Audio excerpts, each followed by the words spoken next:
Not.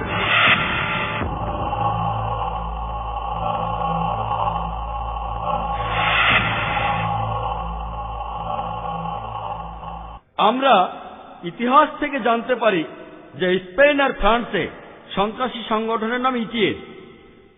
তারা এ পর্যন্ত 36টি আক্রমণ চালিয়েছে। আর আফ্রিকার অনেকগুলি সন্ত্রাসী সংগঠন আছে। তার মধ্যে একটা প্রধান দল, সবচেয়ে কুখ্যাত দলগুলির একটা, সেটা হলো দ্য লর্ড স্যালভেশন আর্মি। এটা একটা খ্রিস্টান সন্ত্রাসী দল। তারা বাচ্চাদের সন্ত্রাসী আক্রমণের জন্য প্রশিক্ষণ দিয়ে থাকে। আর শ্রীলঙ্কায় আপনারা এলটিটিইর কথা শুনেছেন, তামিল টাইগার। তারা এখন পৃথিবীর সবচেয়ে কুখ্যাত, সবচেয়ে হিংস্র সন্ত্রাসী সংগঠনগুলির মধ্যে একটি। তাদের সদস্যরা আত্মঘাতী বোমার ব্যাপারে এক্সপার্ট। আর তারা এমনকি বাচ্চাদেরও এ কাজে লাগায়, প্রশিক্ষণ দেয়। আর বাচ্চাদের দিয়েও তারা আত্মঘাতী হামলা ঘটায়। সাধারণভাবে আমরা প্যালেস্টাইনে আত্মঘাতী হামলাকারী বা ইরাকে আত্মঘাতী হামলাকারীর কথা শুনি, তবে ইতিহাস আমাদের বলে যারা এই আত্মঘাতী হামলা জনপ্রিয় করেছে তারা হলো এলটিটিই, তামিল টাইগার। এরা কারা? এরা হিন্দু। কিন্তু ইন্ডিয়ান রিপোর্টাররা তাদের হিন্দু সন্ত্রাসী বলে না, বলে এলটিটিই। এবার আমরা ইন্ডিয়ায় আসি। প্রায় দেখা যায় বেশিরভাগ সন্ত্রাসী আক্রমণের ক্ষেত্রে, বেশিরভাগ ক্ষেত্রেই বলা হয় কাশ্মীরি বিদ্রোহীদের কথা। সেটা ঠিক না ভুল তা নিয়ে পরে আলোচনা করা যাবে। কিন্তু এর মধ্যে কতবার আমরা শুনতে পাই জাস্টিস হসবেট সুরেশ, তিনি বললেন ইন্ডিয়াতে অনেকগুলো ঘটনা ঘটে যাওয়ার কথা। আমি ঠিক জানি না এই আক্রমণের মধ্যে কতগুলোর কথা আপনারা খবরের কাগজে পড়েছেন, কতগুলো। যারা এই ব্যাপারগুলোর সাথে জড়িত, যেমন জাস্টিস হসবেট সুরেশের মতো মানুষ বা যারা ফিল্ডে আছে তারা জানে। কিন্তু সাধারণ মানুষ এ ব্যাপারে কিছুই জানে না। যখনই সন্ত্রাসী আক্রমণের কথা বলা হয় বেশিরভাগ সময়ে লোকজন বলে মুসলমান সন্ত্রাসীদের কথা। কেন? ইন্ডিয়াতে প্রায় সবগুলো ধর্মের মানুষের মধ্যে সন্ত্রাসী সংগঠন আছে, প্রায় সবই। আমরা শিখ সন্ত্রাসীদের কথা জানি, বিন্দ্রানওয়ালা গ্রুপ পাঞ্জাবে। আমরা জানি যে ইন্ডিয়ান সরকার 1984 সালের 5 জুন শিখদের স্বর্ণ মন্দির দখল করে। সেখানে 100 জন মানুষ মারা যায়। প্রতিশোধ হিসেবে কয়েক মাস পরে 1984 সালের 31 অক্টোবর, সে সময় ইন্ডিয়ার প্রধানমন্ত্রী শ্রীমতী ইন্দিরা গান্ধী, তাকে হত্যা করে তারই একজন সিকিউরিটি গার্ড, সে ছিল শিখ। যদি আপনি সাউথ এশিয়ান টেররিজমের ওয়েবসাইটে যান, এটা মুসলমানরা বানায়নি, বানিয়েছে অমুসলিমরা। সেখানে সন্ত্রাসী আক্রমণের লিস্টটা দেখবেন, সব সন্ত্রাসী আক্রমণে মুসলমানদের যোগ্যতা খুবই কম। তবে মিডিয়ায় এই কথাগুলো কখনো বলা হয় না। আপনি উত্তর পূর্ব ইন্ডিয়ার প্রদেশগুলিতে যান, সেখানে ত্রিপুরায় যান, সেখানে খ্রিস্টান সন্ত্রাসী সংগঠন আছে, যেমন ATTF, all Tripura tiger force, NLFT, national liberation front of Tripura. তারা খ্রিস্টান, তারা অনেক হিন্দুকে মেরেছে। ইন্টারনেটে গেলে দেখতে পাবেন 4 জন হিন্দু খুন, 8 জন মারা গেছে। 2004 সালের 2রা অক্টোবর 44 জন হিন্দু মারা যায়, আরো অনেক আহত হয় এদের আক্রমণে। এরা খ্রিস্টান। আসামে আছে উলফা। উলফা একাই গত 16 বছর সময়ের মধ্যে 1990 থেকে 2000 সাল পর্যন্ত তারা ইন্ডিয়ার মাটিতে চালিয়েছে 749টি আক্রমণ। তারা কাশ্মীরি বিদ্রোহীদের লজ্জায় ফেলে দিয়েছে। 749টি নিশ্চিত সন্ত্রাসী আক্রমণ। তবে খবরের কাগজে আমরা শুধু কাশ্মীরিদের আক্রমণ সম্পর্কে জানতে পারি। আর মনে আছে কয়েক বছর আগে আলহামদুলিল্লাহ আমাকে প্রায় বলা হয় ইন্ডিয়া সহ পৃথিবীর বিভিন্ন জায়গায় কথা বলার জন্য। কাশ্মীর থেকে আমাকে অনেকবার বলা হয়েছে, তবে যাব কি যাব না এই দ্বিধাদ্বন্দ্ব ছিল। অবশেষে 2003 সালের সেপ্টেম্বরে ঠিক করলাম কাশ্মীরে যাব। সেখানে শ্রীনগরে একটা বক্তৃতা দিলাম। সেখানে লোকজন আমাকে জানালো যে গত 14 বছরের সরকার এই প্রথম কোন বক্তৃতা অনুষ্ঠানের অনুমতি দিল। আমার বক্তৃতা অনুষ্ঠানের আয়োজন করা হয়েছিল কাশ্মীরের পোলো গ্রাউন্ডে, সেখানে হাজার হাজার লোক এসেছিল। এই অশান্ত অবস্থাতে সরকার আমাকে সিকিউরিটি দিয়েছিল। আমিও ভাবছিলাম মেশিন গান হাতে লোকগুলো আমার সাথে কেন। আমি সেখানে গুলমার, পেহেলগাম বিভিন্ন জায়গায় বক্তৃতা দিলাম, আর আমার মনে হয়নি যে সিকিউরিটির প্রয়োজন আছে। এরপর আমি আসামে গেলাম বক্তৃতা দিতে। সেখানে এয়ারপোর্টে নামার সাথে সাথে দেখলাম চারপাশে সিকিউরিটি গার্ড। আমি ভাবলাম কেন। পরে আমি আল্লাহকে ধন্যবাদ দিলাম, আলহামদুলিল্লাহ সেখানে সিকিউরিটি না থাকলে আজ আপনারা আমাকে এখানে দেখতে পেতেন না। আমি জানতাম না যে আসামে এত সন্ত্রাসী সংগঠন আছে। উলফাদের ট্রেনিং দেওয়া হয় শুধু মুসলমানদের মারার জন্য, তারা সবাই হিন্দু। খবরের কাগজ বা মিডিয়ায় কয়বার এদের নিয়ে রিপোর্ট হয়েছে, কারণ এটা উত্তক্ত করে না। এই রিপোর্ট নিয়ে ছোট্ট একটা খবর হবে, খবরটা ছাপা হবে, কিন্তু কতজন সেটা খেয়াল করবে? হেডলাইন হবে না, ছোট্ট একটা খবর। এদেশের সন্ত্রাসী দলগুলির একটা হলো নকশালপন্থীরা। মাওবাদীদের কথা আমরা জানি, মাওবাদীরা কমিউনিস্ট।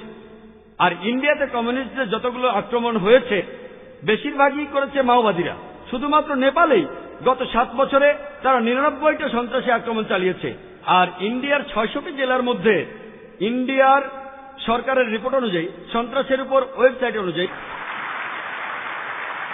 এই কয়েকদিন আগে 9 সেপ্টেম্বর টাইমস অফ ইন্ডিয়া একটা খবর এসেছে, প্রথম পাতায় না, ভেতরে, তবে খবরটা একটু বড়, যে 875টি রকেট, গোলা বারুদের একটা ভান্ডার, 875টা রকেট, সেগুলো মাওবাদীদের কাছে পৌঁছানোর কথা ছিল। পুলিশ এগুলো আটক করে, সেই সাথে বাজেয়াপ্ত করে। 30টা রকেট লঞ্চারও ছিল। চিন্তা করেন, এটা ইন্ডিয়ার ইতিহাসে কোন সন্ত্রাসী সংগঠনের সবচেয়ে বড় অস্ত্রের চালান যেটা সরকার ধরেছে। 875টা রকেট, তারা ইন্ডিয়ার আর্মির সাথে যুদ্ধ করতে পারে। সে সময় অন্ধ্রপ্রদেশের ডিজিপি হতবাক হয়েছিলেন। তিনি বলেছিলেন যে এই রকেট লঞ্চার দিয়ে তারা যে কোনো পুলিশ স্টেশনে হামলা করতে পারে, কোন ট্যাঙ্ককে ধ্বংস করতে পারে 600 মিটার দূর থেকে, অর্ধ কিলোমিটারেরও বেশি দূর থেকে তারা ইন্ডিয়ান ট্যাঙ্ক বা পুলিশ স্টেশনে হামলা করতে পারে। আমাদের কিছুই করার থাকবে না, রকেট লঞ্চার। কিন্তু তারপরও মানুষ ভয় পায় কাদের? যাদের দাড়ি আছে, যারা মাথায় টুপি পরে, যারা প্যান্ট পরে গোড়ালির উপরে। তারা কি রকেট লঞ্চারের চেয়েও বিপজ্জনক? কেন কেন এভাবে টার্গেট করা হচ্ছে? বিশেষ করে মুসলমানদের। মিডিয়াকে নিয়ন্ত্রণ করে পলিটিশিয়ানরা। যদি আমরা ভালো করে দেখি, নিশ্চিতভাবে বলা যায় কোনো দ্বিধা ছাড়াই যে সন্ত্রাস শুধুমাত্র মুসলমানদের সম্পত্তি নয়। শুধু সেটাই নয়, এই সন্ত্রাসের ব্যাপারে মুসলমানদের তেমন কোনো কৃতিত্বই নেই। ইসলামেও এটার অনুমোদন দেওয়া হয়নি, ইসলামে এটা নিষেধ করা আছে। আমি বিভিন্ন ধর্মের একজন ছাত্র হিসেবে একথা বলতে পারবো না যে সব ধর্মই বলে আপনি নিরীহ মানুষকে হত্যা করবেন না, তবে এটা নিশ্চিতভাবে বলতে পারে যে বেশিরভাগ ধর্মই, এই ধর্মগুলির বেশিরভাগই ধর্মগ্রন্থগুলো পড়লে জানতে পারবেন যে নিরীহ কোনো মানুষকে হত্যা করা উচিত না। আর এই সবগুলো ধর্মের লিডার হলো ইসলাম। ইসলাম বলছে, পবিত্র কোরআনের সূরা আল মাইদার 32 নম্বর আয়াতে আছে, শুরুতেই কোরআনের যে তেলাওয়াত আপনারা শুনেছিলেন, বলা হয়েছে যে যদি কোনো মানুষ, হোক সে মুসলিম বা অমুসলিম, অন্য কোনো মানুষকে হত্যা করে, হোক সে মুসলিম বা অমুসলিম, তাহলে সে যেন পুরো পৃথিবীর মানুষকে হত্যা করল।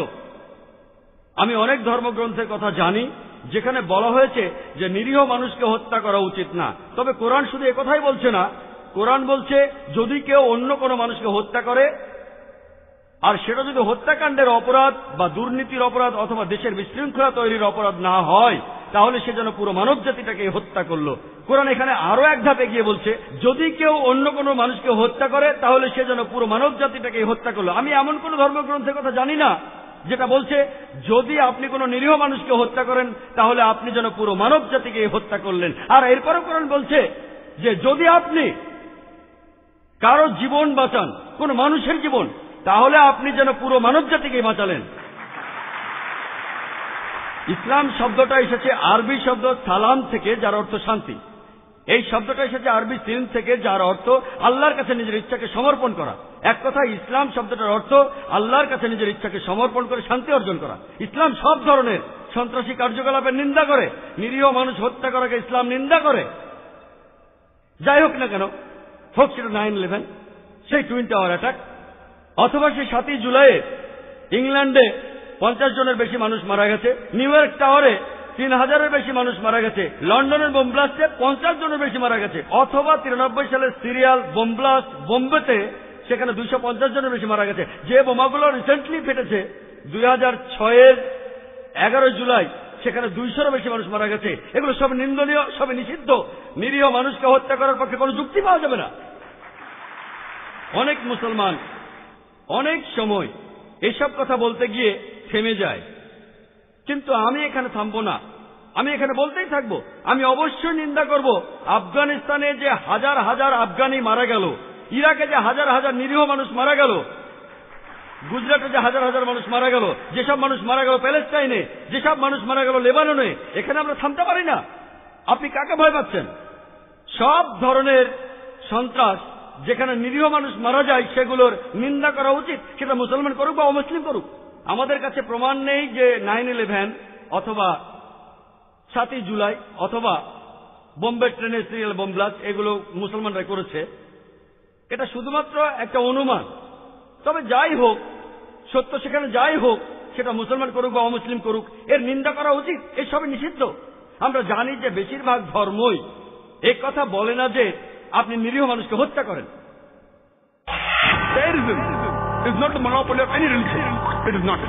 সন্ত্রাস কোন ধর্মেরই একচেটিয়া সম্পত্তি না, কখনোই না। তবে